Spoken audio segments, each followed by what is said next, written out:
Voilà, nous allons parcourir maintenant un document important, puisque c'est un élément fondamental du titre professionnel et donc de la formation que vous faites. Donc ce document, c'est le référentiel emploi, activité, compétences du titre professionnel qu'on appelle REAC, R-E-A-C,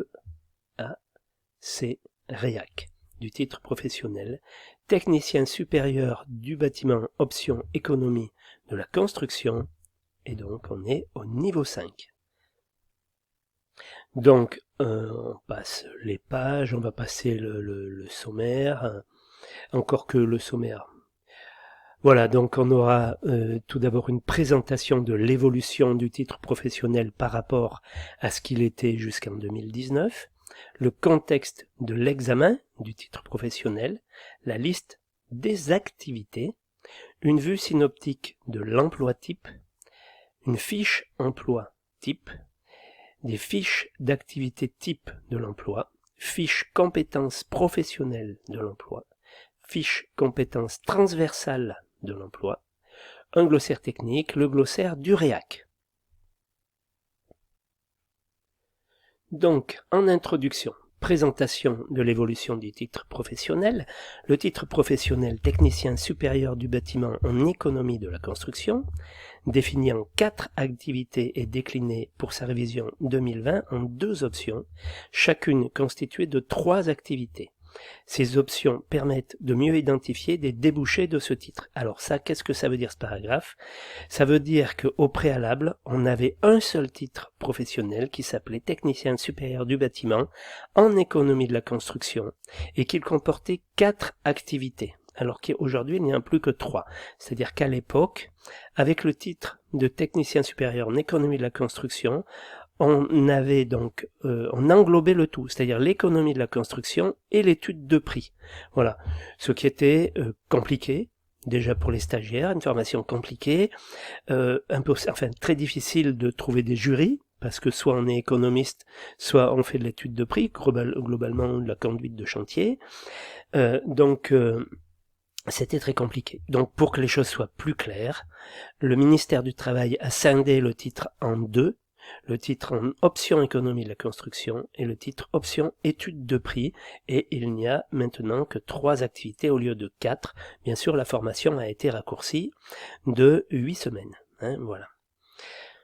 Contexte de l'examen du titre professionnel, cette révision s'inscrit dans la continuité des travaux menés lors de la précédente révision de 2017 et de la volonté d'adapter le titre aux besoins émergents du secteur. On essaie toujours de coller aux besoins des entreprises. Le secteur du bâtiment, donc, connaît depuis plusieurs années de grands bouleversements, provoqués à la fois par le progrès technologique, la nécessaire prise de conscience écologique et l'action politique. On parle de transition numérique et de transition énergétique. Voilà, très important, c'est pour ça qu'on parle de BIM, voilà, dans le titre.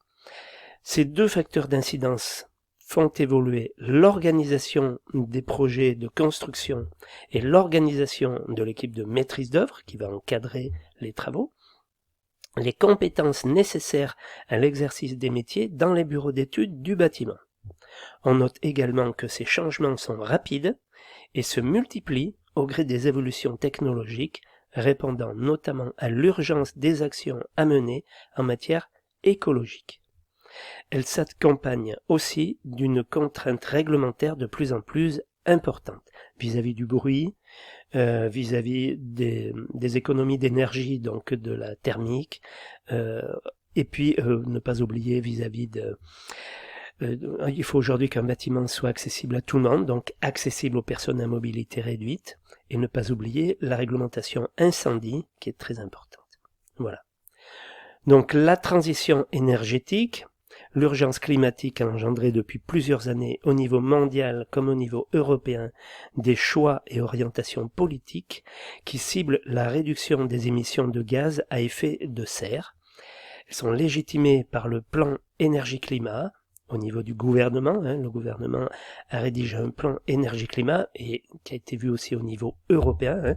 N'oubliez pas le pacte vert.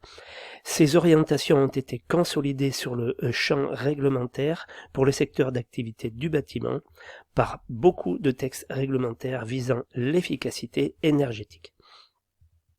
L'ensemble des exigences qui relèvent de la transition énergétique et de la croissance verte sur les performances thermiques du bâtiment entraîne une adaptation des techniques et des systèmes de construction avec de nouveaux matériaux. On traite toutes les fuites de chaleur qu'on appelle les pans thermiques, l'étanchéité à l'air, très important aujourd'hui, vous verrez ça pendant la formation, et le développement de logiques d'économie circulaire. On essaie de développer les circuits courts, entre autres. L'analyse du cycle de vie du bâtiment s'en trouve renforcée et doit être intégrée dans la démarche d'étude du bâti. L'analyse du cycle de vie, c'est-à-dire que à l'occasion du BIM, par exemple, on va regarder, on va vérifier, analyser ce qui se passe tout au long de la vie du bâtiment, même en ce qui concerne ses matériaux. C'est-à-dire qu'on va utiliser par exemple un isolant, par exemple un isolant qui serait fait en laine de verre, eh bien on va regarder ce que ça coûte d'aller extraire les matériaux, les minerais, de les transporter jusqu'à l'usine de fabrication, donc combien ça coûte, alors combien ça coûte en argent, mais surtout en gaz à effet de serre, combien ça coûte de fabriquer ces matériaux, et combien ça coûte de les transporter jusqu'au chantier, et combien ça coûte de les mettre en œuvre, et combien ça coûte pour les recycler à la fin de la vie de la construction, ou au moins en fin de vie du matériau. Voilà. La notion de coût global amène à prendre en compte la durée de vie du bâtiment et son entretien dans une perspective d'économie énergétique, de maintenance rationalisée et de recyclage des matériaux lors de la déconstruction. À une époque, on parlait de démolition, on parle de plus en plus de déconstruction.